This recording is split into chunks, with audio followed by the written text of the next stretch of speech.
Howdy, folks. How you guys doing? Yeah, how are you? And I have my lunch apple here. Yeah, excuse us for shivering. If the icicles start growing. Who's cold in here? All right, good. We got to do something about this. We'll make some noise. Not some dinosaur noises, but... Thank you for coming and freezing alongside us. Sweet. Let's all freeze together. Well, thank y'all for being here. How does it feel knowing that Hocus Pocus is still one of the biggest Halloween movies today? Shocker. It's a shocker. It's we never anticipated, or I didn't anticipate 30 plus years that this movie would grow as big as it has. So it's quite a trip, and it's been a fun ride. Yeah, I mean, as some of you may know, it was a bomb when it first came out. It was a financial disaster for Disney, and we didn't even get a premiere for the movie. So it was literally not honored. It was completely trashed. And usually when something is put in a different, like a movie is premiered in a different season than it should be in, like a summer blockbuster in like December, or whatever. We were the reverse, and basically people could smell the stench from a mile away and were like, oh, it's a bomb. It's probably a terrible movie. But it just was in the wrong month, and nobody could figure that out until we were told later that it was battling with Nightmare Before Christmas. And so basically I think Tim Burton won out that battle, and we lost. Yeah, and it came out 2 weeks after Jurassic Park, so we couldn't steal that. We were eclipsed by other movies. Yeah. But here we are now. Woo!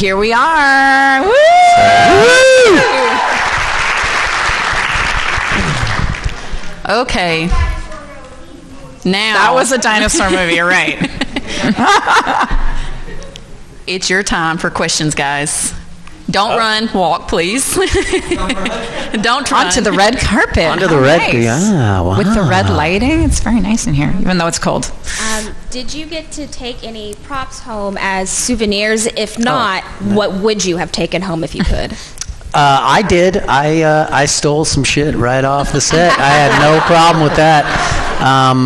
I kept one of the green bikes that they stole my shoes off of, and I still have the tie-dye shirt I was wearing.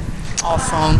And I believe I kept the other pair of shoes, the boots I wore after my shoes got stolen. Yep. And I believe that's it. So 3 items, not bad, not a bad taking. That is way more than I have. I have Allison's earrings that she wore. And then I also got a wonderful wrap gift from Kenny Ortega, the director, who gave this item to me and Thora, which was a jewelry box that has a hand-painted rendering of the witches flying across the screen. So it's beautiful. It's pink and purple. I still have it. And then also we have Hocus Pocus paraphernalia. I think we have like the crew jacket you said your dad has. My dad has a crew jacket. And the hat. There was a trucker's kind of hat that we got. I do. I don't think I still have it, but I do remember those items. You're so cold. I am. I'm like sitting here shivering. He's like, I don't remember. I don't remember, but it was. Note to self: bring a scarf. Right. Geez, you wouldn't expect it. It's like 150,000 degrees outside, and then you come in here, and it's like polar Arctic. Yeah. I'm like, geez. Go ahead. Hi. Hi. What's your name? Rayleigh. Hi, Rayleigh. How old are you? 11. Yay. All right. Lucky number 11. Yeah. What was your favorite part of the movie? Favorite part? getting to work with Vinessa Shaw, of course. Thanks, Moms. No, I would say for me, like some of my favorite moments was getting to work in the Sanderson house. They built that out of scratch on a soundstage, and the amount of detail and all the like live action effects that the house did. Just to me, I was really fascinated with like the art design and the set decoration, and it was cool. We would actually spend time in there when we weren't working just to hang out because it was cool. I really enjoyed the scene when Max brings the witches back to life, because all of that was practical effects, and there was the floorboards, I think, were being moved by crew members outside of the house, like just up and down kind of movement, and then there was the green light was really coming through the floorboards, and the lights were popping, and the wind was really blowing, and so we just felt like we were in it, and that was my favorite part. But again, we felt like we were in it every day. Like, it's just, Kenny Ortega was the best in terms of making it a magical experience on set. So we just felt like we were doing something magical, no matter what it was, even if we were sleeping in the movie. Also, something that was really fun to watch was, they didn't really have CGI yet.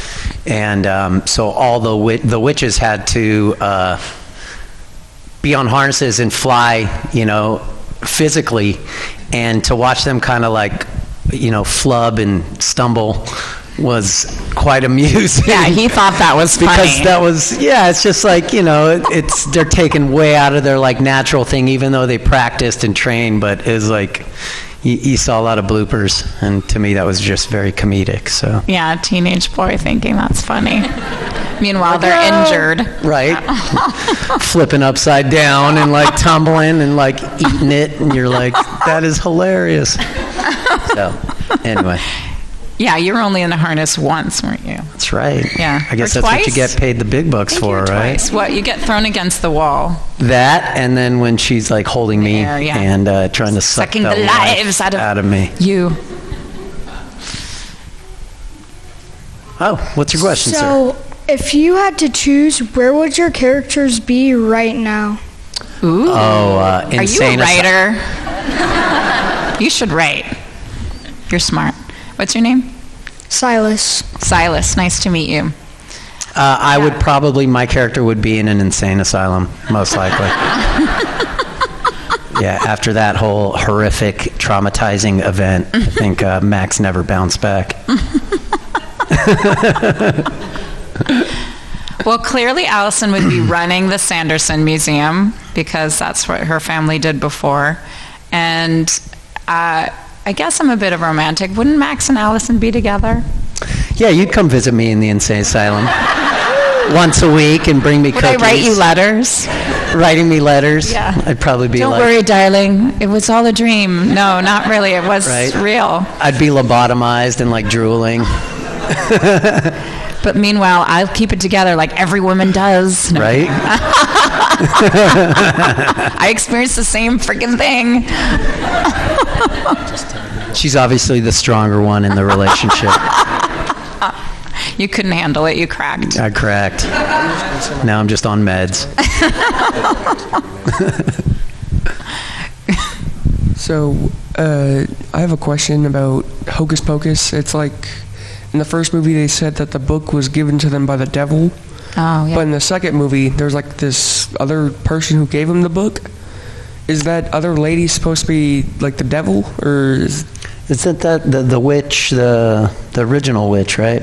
She's the OG witch apparently. I don't. The OG witch of witches. Yeah, I don't know. If ever a witch there was. That's trivia right there. I know. Silas needs to come and write what it was, because like we don't even know. I'm so sorry. This answer is terrible, but we weren't included.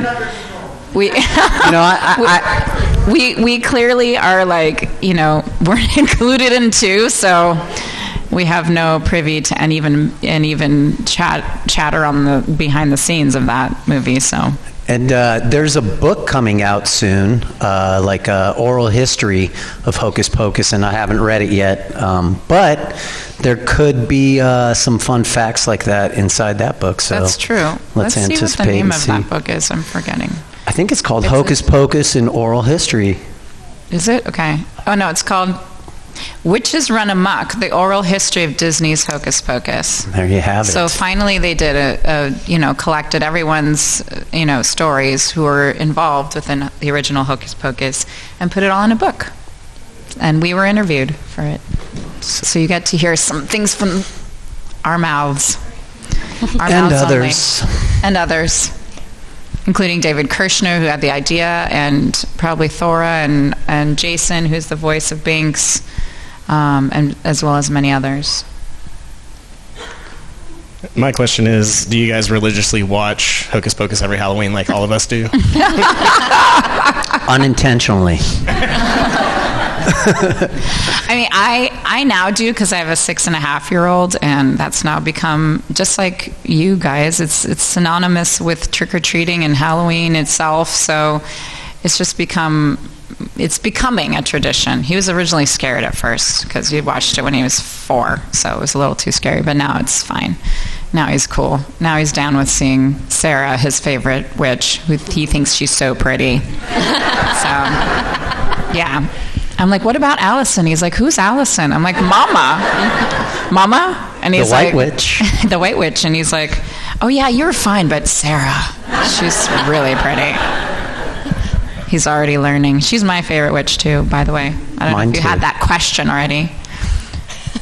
Yours too? Oh yeah. Cool. Yeah. Awesome. Hey guys, my question is for you. Can you talk a little bit about working with Jonathan Brandis?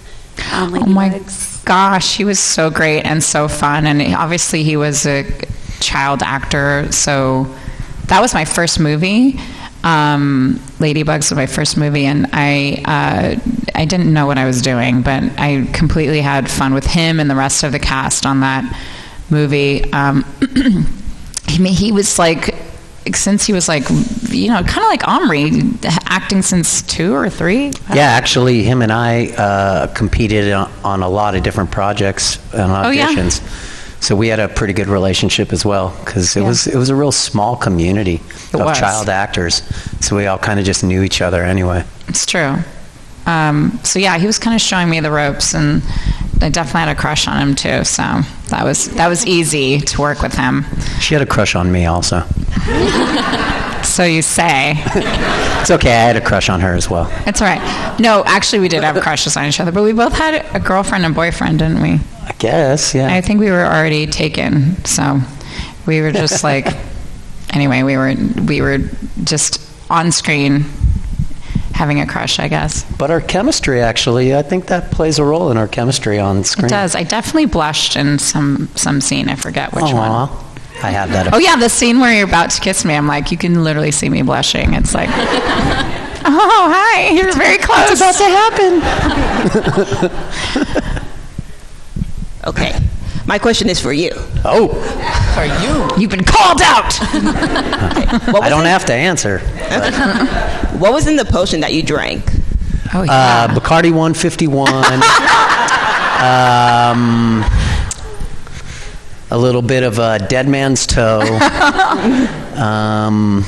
Probably some fingernails, and no, I really don't know. It's probably just some green water, food coloring and water, with That's some mouthwash. well, they put like smoke in it.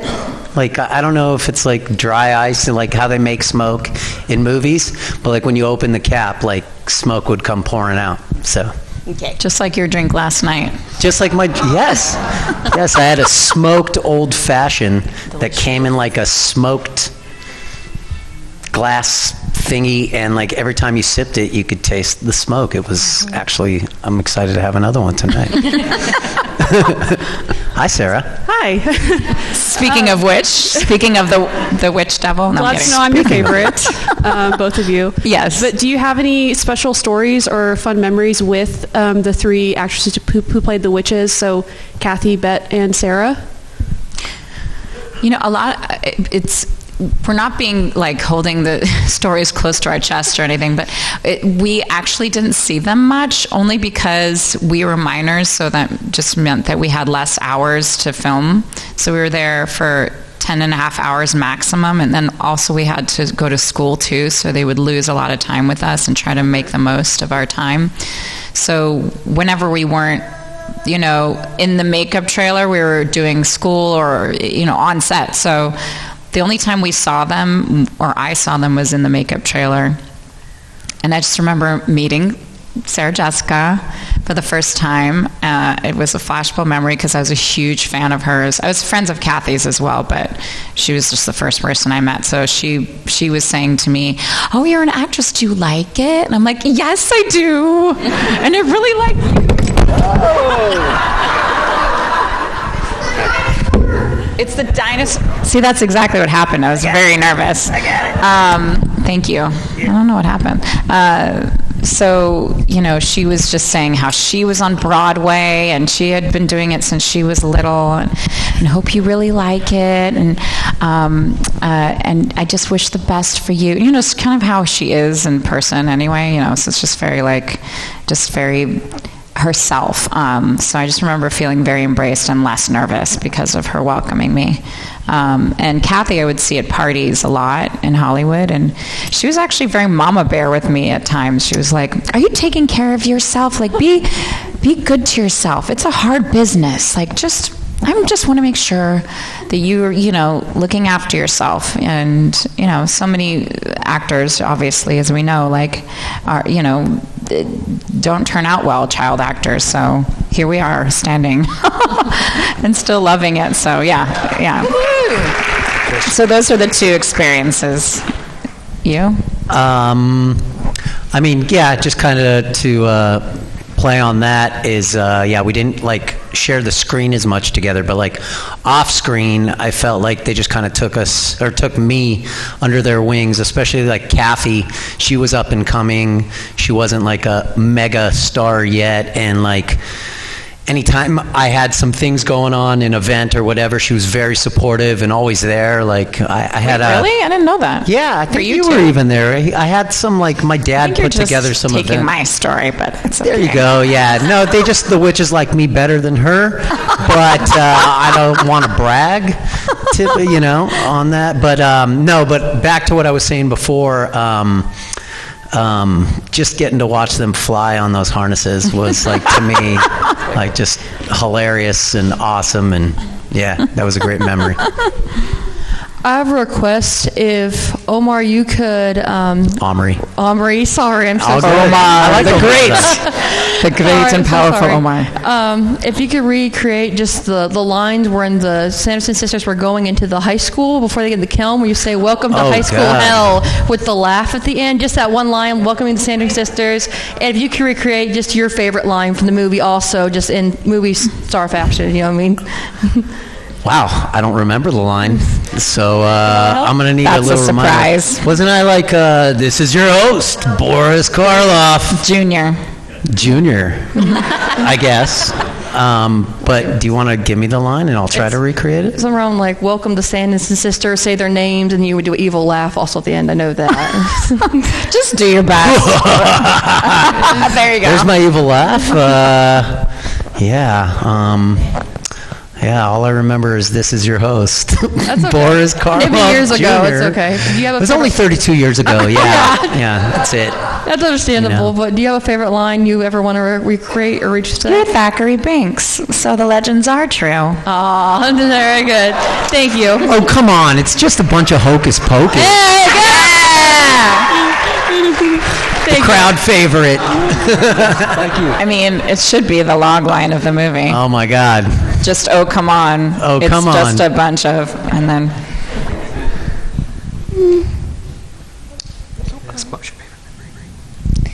What was your favorite memory from making the movie? Thank you for asking that question. What's your name? Caitlin. Thanks, Caitlin. What's your favorite memory? I mean, really all of it was just one big great memory no matter what. Like, I mean, how lucky can you be to get to experience something not just in Hocus Pocus, but to get to work, on movie sets, doing something fun and loving it. And but I'd say, again, my favorite experiences, I was always so attracted to what goes on behind the scenes. So it takes a team to really put these movies together. You get to see us and you recognize us, but from the set decoration to the set building to just planning and the photography angles and just how it's all made. To me, that's kind of some of the best memories, is just kind of being fascinated with how it's all put together, and then even post-editing and music. I don't know if you guys have ever watched a movie with no music, but what an element that adds, how it dramatizes the actual what's going on. Yeah, like any Chris Nolan movie without music. Yeah, it's yeah, so to me, it's just all of it was really one great memory. But, again, filming in the Sanderson house, to me, were some of the most fun, memorable moments. Because that was kind of a lot of that was in the beginning, and we were just having a lot of fun until we got sick of each other. No, we had the best time. It was really great. I mean, you couldn't have imagined a better cast, a better director to make it fun. I mean, we were teenagers, and Thora was a preteen, and it was just we were all lethargic. We were always so sleepy. Remember, some of you are in here, teenagers or preteens. You're just so tired all the time, and he'd be like, "Excuse me, you just killed the witches. Can you please do some cartwheels that are proper?" And we're like, he's like, "That's not a spinning around," But my favorite memories was singing with Thora. We would sing songs in between takes, and that was fun. And Thora and I actually have a lot of memories that are sensorial. I remember the smell of the set because they, brought in all these trees from the East Coast, maples and, and just mulchy kind of smell. And so now when I told her I remember that, she's like, "Oh yeah, the smell's right back. Yeah, I remember that." So it's just this interesting experience of having a huge sound stage that has a certain smell that reminds you of something good. We all have that sweet memory, and it's really the smell of mulch and dead leaves for me, and some trees that are dead too. But that reminds me of Hocus Pocus. Yeah, and how cool is that they had to import leaves, to recreate autumn in Salem. This is kind of before how cheaply you can get plastic made leaves now on Amazon or something like that. But yeah, I think there was a lot of allergies on that set, probably. Yeah, because of the wall of cats, probably. And the cats too, yeah. So I was wondering what memories you had, what it was like working with Doug as Billy, because he's so brilliant, and I feel like so many people don't know who he is out of the makeup. They don't, because he's pretty much all the time in makeup. But I mean, Doug is genuinely the nicest, kindest human being I think I've ever met. Seriously, it's no joke, or it's not an act. But it's really cool to watch him work, because he's just he really dives into the characters, and he was great. He was awesome. Yeah, and he has clearly no inhibition, so he just is bending and falling, and created. He said he created his own line for when they open up his mouth. He's supposed to say the B word, and then he came up with "wax trollop, firefly from hell," whatever he says, which is so much funnier. It's very creative and very lacerating words. But I just felt. So he was 30 at the time, which is so funny thing, and he was so much older than us, but was always just going, "Vinessa, darling," giving me the big hugs. I don't know, has anyone met him at any of these cons? Doesn't he give the best hugs ever? But imagine that for 3 months in a row, just having the best hugs from him. So yeah, he's just a wonderful human being, and obviously felt so safe with him and had a great time. Yeah, and I remember when he told told me, he's like, oh yeah, I'm a contortionist. And I'm like, what is that? And he's like, oh, I can like fit into little boxes and stuff. I'm like, what? And he's like, yeah, watch. And he literally climbed into a box that me at 16 couldn't fit into. And he's like, got his head behind his legs, and he literally like got into a box and closed the door. I'm like, no way. That is insane. Wow, you finally remembered that? I did. Wow, I've never heard that story. That's cool. There you go. Yeah, these memories come to me intermittently. Yes. Yes. Sorry, we always make fun of each other because he always says, I don't remember, ask Vinessa. So I'm teasing him. It's true. I'm shocked that the party scene where the parents are all under a spell isn't your favorite scene, but my question is, did the directors tell you that they're going to make a Hocus Pocus 2, or did you just hear it from gossip and go, what the hell? And if you could insert your characters, even if it's just for a single scene, where would you put them in? You know, or I mean, there's been rumors going around for a long time about a Hocus Pocus 2. I heard so many different scenarios about who's going to be involved. So obviously, you know, we're just kind of like, well, if it happens, it happens. Obviously, it took 30 years for them to make a second one. But yeah, it was just crickets on my end. They did not. We heard at the 20th anniversary, that's when we started seeing there was momentum picking up towards fandom for this movie, because we were just going to a panel and thought we were going to speak after this movie that happened a long time ago. It was just the anniversary, and then all of a sudden we got mobbed afterwards. We were like, what is this? But at that anniversary, David Kirshner said, well, we're going to do Hocus Pocus 2, and the fans went wild, but that was 2013.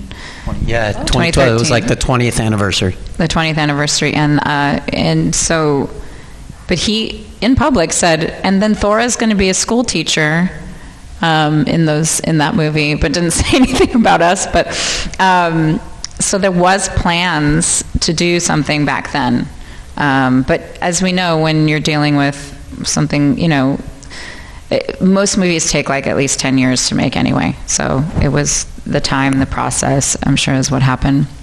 Yeah. What did you say? You didn't say what scene you would have inserted yourself in. Oh, in the new one? Yeah. If you could take the new one. Or if you could just put your character just like a 3. If I was like a cameo or something, I don't know. I think I would be like a good like lunch lady, or like the school janitor or something like that would have been, or maybe even like the clerk at the drugstore in the new one. I don't know. I think that could have been hilarious to do. I think because I didn't understand the whole apples plot line of the second one, I was like, why does he care so much about these apples? I really wanted to be the person selling the apples, and then maybe that would make sense. I don't know if you guys know what I'm saying. Just like be the person selling the apples, and then of course that's you do. I don't remember an apple scene. The dad and the guy who was the mayor of the town. He's like, I gotta go to the fair to get the apples, and I was like, and it just didn't ever pan out as to why he needed the apples. Like, what if we were all there, you, me, and Thora, selling the apples? then it would make more sense. Anyway, I'm just throwing it out there. I guess it's not that great of an idea. Hello, thank you all for being here. I wanted to start off by saying that the movie may not have done the best at the box office, but there are a few adults, me included, who were kids at that time, who saw the film that summer, and it changed our lives. It actually inspired me to actually want to go to Salem one day, and last year I finally got that accomplished. Yeah! When did you go, by the way? All the filming sets, basically. When? What time of year? It was September, late September, so I got there right before all the crazy crowds. Yeah, it gets insane. It rained down on me, but I'm going to go again for better weather in October, so I'm prepared for it. Well, if you're going, go the weekend of October 11th through the 13th. We are throwing an event there. And I'm going to plug it at the end, but just do it now. That actually brings me to my question. If you don't mind me, I just want to let you all know we are doing. You'll get to ask your question, but yeah, go ahead. After I am done cutting you off. you can give us your question. But we're doing an event in Salem this year and possibly annually. This year it's going to be October 11th through the 13th. We're throwing a big wild party and a burlesque show, and we're doing commentary, screening, meet and greet. Trolley We're doing tour. trolley tour. We're doing all kinds of fun things. A fun-filled weekend. If you want some more information or if you want to purchase tickets, go to our website. It's justabunchofhalloween.com. It's just a bunch of BUNCHA Halloween.com. Yeah, if you go to It's Just a Bunch of Halloween, it's going to send you somewhere else. So it's justabunchofhalloween.com. Check it out. Hope to see you guys there. It's going to be a lot of fun. It's going to be me, Omri, Jason, and Tobias and Larry, who are the bullies. Yeah, And Jay and Ice. Jay and Ice. Jay and Ice. Sweet. Ain't early no more. It's ice. That actually brings me to my question. Seeing the scenery of Salem was just like so awesome for a kid. Just like, hey, I want to do Halloween there. How has Salem changed when you were filming to today? And a quick question for Omri. Do you have any cool stories in regards to Eerie, Indiana, or Matinee? Ooh. Well, I'll start off with Salem, I guess. The town infrastructure has not changed much, and I love that about that town because it's like they've kept it like old-timey and historic feeling, which is good. They didn't let a bunch of like corporations come in and just destroy the land. But it has grown nonetheless. Like it's, especially when you go in October, the amount of like tourism and like the population at those given weekends is just madness. I think they see like over 100,000 tourists a day during the month of October on the weekends, which is just insane because it just can't really sustain that amount of people. But the fact that it hasn't changed is amazing, and the people, all the connections we met, and all the people that we've now that we call friends are just amazing. It's such a good vibe out there. So I recommend, regardless of our event, like if you guys want to go travel to Salem, I think it's a great place to go visit. Second question, you were saying great memories from either of those? I mean, look, I got to work with Joe Dante. That, like, in its own is a great story. He's just a big kid, and we had nothing but fun. And obviously, I got to work with Jason Marsden on that, and then Hocus Pocus. It's really weird because, like, Jason and I have our lives have just intertwined throughout our adulthood. We're just kind of into a lot of the same things. I think he was just meant to be a part of my life, and I'm grateful that he is. And then I got to work with so many amazing people and guest actors, and like on Eerie, it's just like every week was a new story and a new set, and like to me it was like going to visit a new amusement park. I had such a blast. In fact, that was probably the most fun project I ever worked on. Just based off of the fact that it was just these fun storylines with elaborate sets and cool creative weirdness going on constantly, and that was really awesome. And yeah, Matinee as well. Matinee was super cool. Spent a couple months in Florida. Did some, we even did our rap party up in the Everglades. So we went like gator watching and on those fan boats and stuff like that, and spent some time in the Keys. And yeah, I mean, I can go on and on. There was a lot of great times there. Yeah, my pleasure. Yeah, I auditioned for Matinee. Did you know As that? my love interest? Yeah. No way. I did. Kelly Martin. Oh no, I wasn't. I don't remember. Yeah, Kelly Martin was. That ended. Yeah, and I watched his show too. I watched Eerie, Indiana, so I was a fan of yours before we worked together. Hey, look at that. Yeah. Hey, big fan of both of you guys and the Hocus Pocus. So I got like 2 or 3 questions. For you, Vinessa, are there any fun stories with you on Ladybug with Rodney Dangerfield? I'm pretty sure he was funny on set. Okay, so he and Jack Hay, I was really a fan of Jack Hayes because I wasn't old enough to see Rodney's comedy. So Jack Hay I saw in 227 and was just like geeking out over her, and she was exactly the same, just running around with her nails and just, really funny. And actually, when we were doing promotion for the movie in New York, because you kind of go all over the U.S. Back then, you used to go all over the U.S. and do press junkets. She brought us, me and Jonathan, and asked permission from our mothers, and she's like, you can come too, but I want to take you to this club, the Limelight. And it's was the club in New York where basically everyone was having the best time, and there was there was just all of these people dressed up in whatever crazy clothes, and there's a picture of us being fish out of water, these 15-year-old kids going to a New York party for 21-year-olds. But she was just that kind of fun, festive woman who was loved by the LGBTQ community, and so it was just the best party ever. And I'm like, this is clubs? I didn't even know. I was only 15.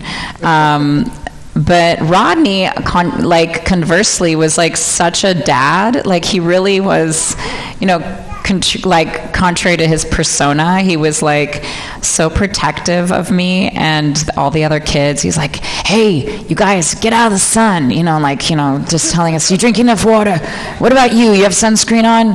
And then just making sure we're all sitting down and taking care of ourselves.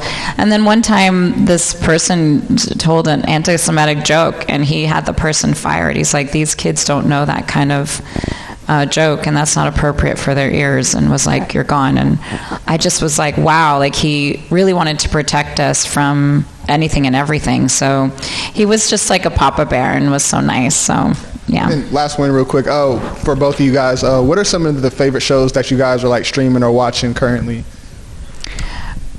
What's the show we love? What's the name of it? The stand-up comedian show in Vegas. What's it called? I can't remember. Remember, you turned me on to it. Anyway, he forgot, and I forgot. What's the name of it? The old comedian, the young comedian, the ladies. He forgot. Anyway, he can tell you his other stuff, but I'll remember it. My memory comes back. Currently, obviously, House of Dragons is awesome. Great show. And I've been watching that new Jake Gyllenhaal Presumed Innocent show, which is really good. Oh, and there's another one I just started watching, which I'm really excited. I think it's called Lenny.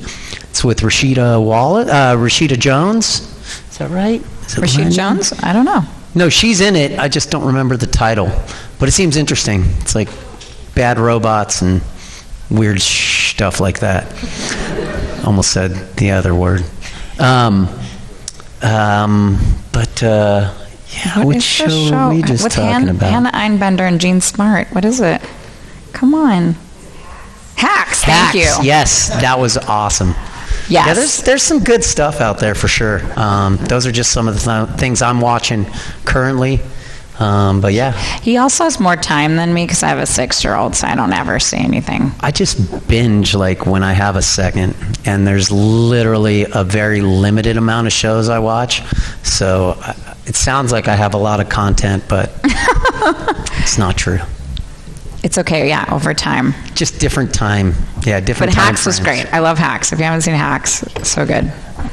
Yes, I just wanted to say thank you on behalf of everybody, because I know that this movie means so much to so many people, and I know from experience with my son, it's really brought families together. So my question is, what does it mean for you guys, on a personal level, to be part of something that generations and generations show down and pass down? And I really believe it's going to be a movie that has a big legacy, probably kind of like Wizard of Oz. I think, what does that mean to you guys personally, to have that much impact on people? Well, Wizard of Oz was my favorite movie of all time, and if I saw any of the actors from that, I would die. And so would I, because they're all dead. I know. Are they all dead?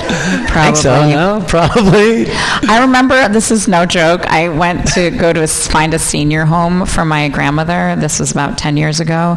And because it's Hollywood, there was all these actors at these, senior homes. And the person who was walking people around was like, this person was a munchkin in The Wizard of Oz. I'm like, you were a munchkin in The Wizard of Oz? He was like, yeah.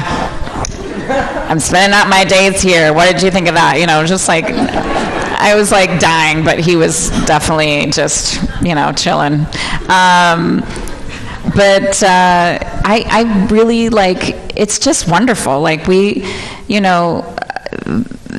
when generations of people enjoy something, it means that your family, it brings even more nostalgia than the actual movie itself. It's like, I remember somebody coming up and being like, my grandmother's now passed on, but she was the one who brought me to see this movie in the movie theater. It's like, it gets attached to the person even, that you see it with. And maybe they move on or move away from you, or,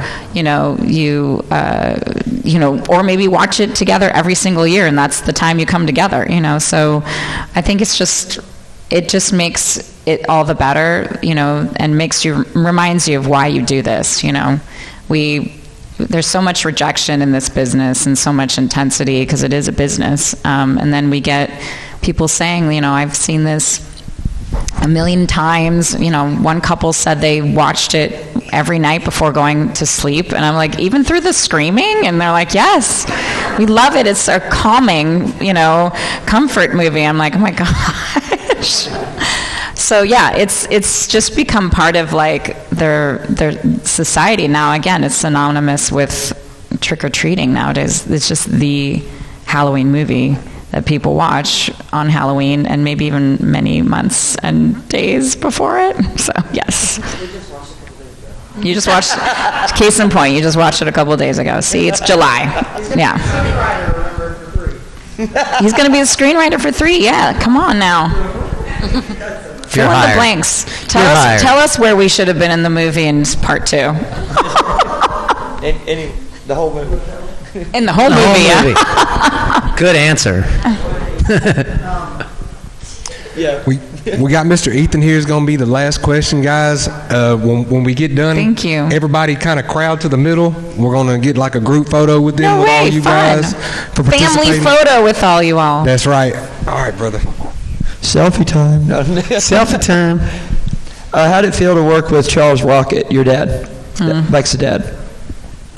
Really cool. I mean, yeah, we didn't have to also share much screen time, and I wasn't even aware of who he really was in terms of his background, his comedic skills, and coming from SNL and all these things. But I do have it's kind of an adult story, but Kenny or we were cover your ears. Yeah, earmuffs. No, but Kenny and I, this was in Salem, and we're all just getting to know each other. And me and Kenny hit it off into very much the same things, and I think he was very influenced by me being into the things that he was into when he was probably my age or whatever. So we're up in his room and we're puffing, and we get a knock on the door. And we're like, oh shit, this is back in the time where that's a big no-no. Yeah. And we can get in some serious trouble. And it happens to be Charlie Rocket. And he's like, hey, are you guys in there? And we're like, yeah. I was like, should we let him in? Should we let him in? And Kenny's like, yeah, fuck it. Why not? Okay. So he comes in, and, we all sit there and we powwow. And he was saying some of the most far out weirdest things that I had ever been exposed to. That's it. And I was just it was great. So that experience alone was just made me a big fan of his, because it was oh, this guy isn't just this pompous, stuck up kind of Hollywood dude. He's just a real gritty, trippy, weird, comedic, dark individual that definitely I was intrigued by and interested in. So, cool guy. Same thing for Vinessa. How'd you feel about him? I just remember being wow, Dad Kala. So he's he kisses my hand, and I'm like, ooh, he's kind of creepy, but cool too. No, he was lovely, yeah.